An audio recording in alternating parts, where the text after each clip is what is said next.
Speaking of those tech stocks, Jenny, it's the ones that Josh mentioned at the top of the show. If you think we are ready for some sort of powerful move higher, if we could call it that, you have to get the stabilization or at least the leadership in the Apples. 141.75 right now. It's still down by 3.25%. Microsoft right now, I mean, these are the stocks that people are watching, everybody. 255 on Microsoft, that's still a loss of 2%. Like to see those start to turn before you can, Jenny, start to declare that the worst may be behind us. Well, I don't actually think that's right. I don't think that you need to see them start to turn. I actually think to say, you know, hey, the market is ready to rip is the wrong way to think about the environment that we're in. To think about a market that's going to rip is really applying yesteryear's playbook to today. And we're in a very different environment. To say that we're oversold, I think is incorrect. The market's, we're down from 21 times on the S&P 500 to 17 times. There are areas out there that are down 70 and 80%. We know that. But broadly, we are not oversold. At 17 times, that's above the 25-year average, and it's also way above where the market usually trades in an inflationary environment, which is kind of in a 14 to 16 multiple point area. So, so I take that and I look at it and I think to myself, where are we?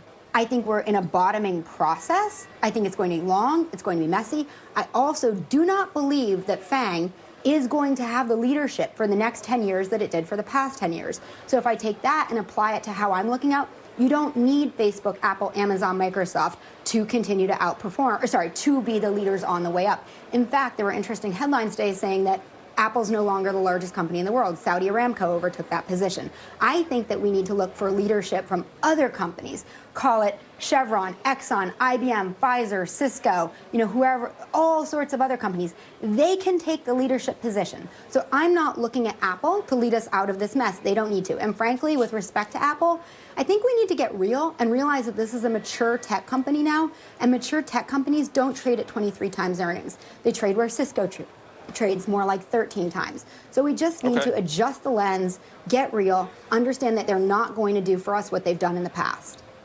So, Josh Brown, I feel like I need to go to you here because Jenny just basically disagreed with most of what you said. We're not oversold, and FANG doesn't matter nearly to the degree of that you said it does. Apple and Microsoft effectively don't matter in turning this market higher. Everything Jenny just said is wrong. No, I'm kidding. Jenny's arguing something different than what I said. When we say leadership, I'm not suggesting that Apple will. Jenny, I'm not suggesting that Apple will be the biggest percentage gain. Of course it won't. And it is a mature tech company. And I completely agree with you. I don't think that if the market turns, Apple is going to give you the most bang for your buck. Mathematically, it's impossible. Listen to me now. Impossible for the S&P 500, Dow, and NASDAQ to turn if that stock continues to sell off 2 and 3% a day. You don't have to say it's the right stock to buy. That's Josh, not what I'm saying. 7% Mathematically, hold on, okay. Please. Yeah. You spoke, I'll speak, and then you'll speak again, I'm sure. You also don't know what the word oversold means. It's a technical term. It has nothing to do with the PE multiple. I'm talking about RSI. So RSI is 31 right now.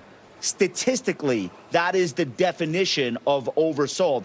I don't mean oversold like, oh, it's so cheap, or the PE ratio is 17, it should go to 15. We're not arguing the same things, you and I. RSI 30, oversold.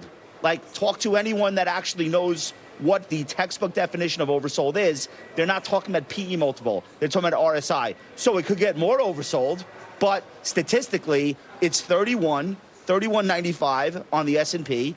At 30, it's statistically oversold. So that's what I'm talking about. We're not arguing with each other. We're literally talking about two different things. Okay, I'll give you that on the oversold part. I'm going to stick with my definition of oversold.